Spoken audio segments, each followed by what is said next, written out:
So ನಿಮ್ಮೆಲ್ಲರಿಗೂ ಗೊತ್ತಿರೋ ಹಾಗೆ ಇವತ್ತು ನಾನು ನಮ್ಮ ಮನೆ ದೇವ್ರ ದೇವಸ್ಥಾನಕ್ಕೆ ಬಂದಿದ್ದೀನಿ. ಇದು ಕಂಬಾಳ ಮಠ ಅಂತ ಎಕ್ಸಾಕ್ಟ್ಲಿ ಶಿವಗಂಗೆ ಬೆಟ್ಟದ ಕೆಳಗಡೆ ಇದೆ. ಸೊ ತುಂಬ ಪ್ರಶಾಂತವಾದ ಜಾಗ. ನಿಮ್ಗೆ ಕಾಣಿಸ್ತಿರ್ಬೋದು, ಇಲ್ಲಿ ಸ್ವಾಮಿಗಳಿರ್ತಾರೆ ಈ ಭವನದಲ್ಲಿ. ಆಮೇಲೆ ಒಂದು ಚಿಕ್ಕ ಪ್ರಸಾದದ ಹಾಲು, ಚೌಟ್ರಿ ಕೂಡ ಇದೆ. ಆಮೇಲೆ ಹಳೆ ಸ್ವಾಮಿಗಳ ಗದ್ದಿಗೆ ಇದನ್ನು ಮಂಟಪ ಥರ ಕಟ್ಟಿದ್ದಾರೆ.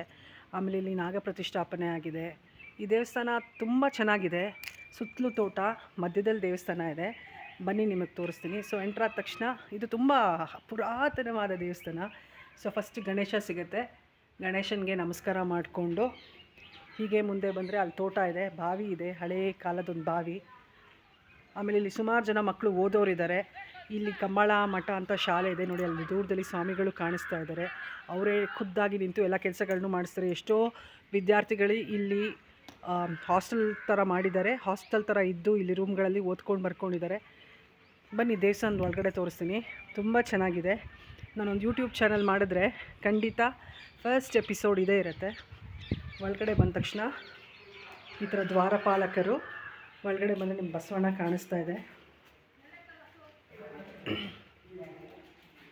ಈ ಥರ ಕಂಬ, ಹಳೇ ಕಾಲದಲ್ಲಿ ಕಟ್ಟಿರೋ ದೇವಸ್ಥಾನ ಇದು.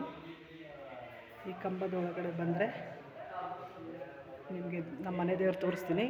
ಮರಳು ಸಿದ್ದೇಶ್ವರ ಅಂತ.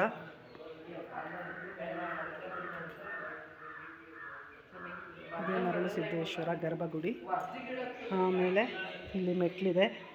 ಈ ಮೆಟ್ಲು ಇಳ್ಕೊಂಡು ಬಂದರೆ ನಿಮಗೆ ಬಸವಣ್ಣ ಕಾಣಿಸ್ತಾ ಇದೆ. ತುಂಬ ಪ್ರಶಾಂತವಾದ ಜಾಗ ನೋಡ್ಬೋದು. ಹಳೇ ಕಾಲದ ದೇವಸ್ಥಾನ, ಬಟ್ ತುಂಬ ಚೆನ್ನಾಗಿದೆ. ಇದು ಮಲ್ಲಿಕಾರ್ಜುನ ಸ್ವಾಮಿ.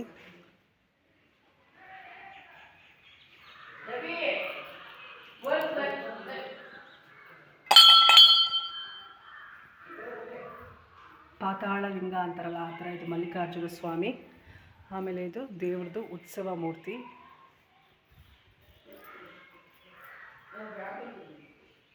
ಮಳೆ ಬಂದಿರೋದ್ರಿಂದ ವೆದರ್ ತುಂಬ ಕೂಲಾಗಿ ಚೆನ್ನಾಗಿದೆ. ಇದು ದೇವ್ರದ್ದು ಉತ್ಸವ ಮೂರ್ತಿ. ಮನೆಗಳಿಗೆಲ್ಲ ಕರೆಸ್ತಾರೆ, ಪೂಜೆಗಳು ಮಾಡ್ತಾರೆ, ಅಭಿಷೇಕ ಮಾಡ್ತಾರೆ. ತುಂಬ ಚೆನ್ನಾಗಿದೆ.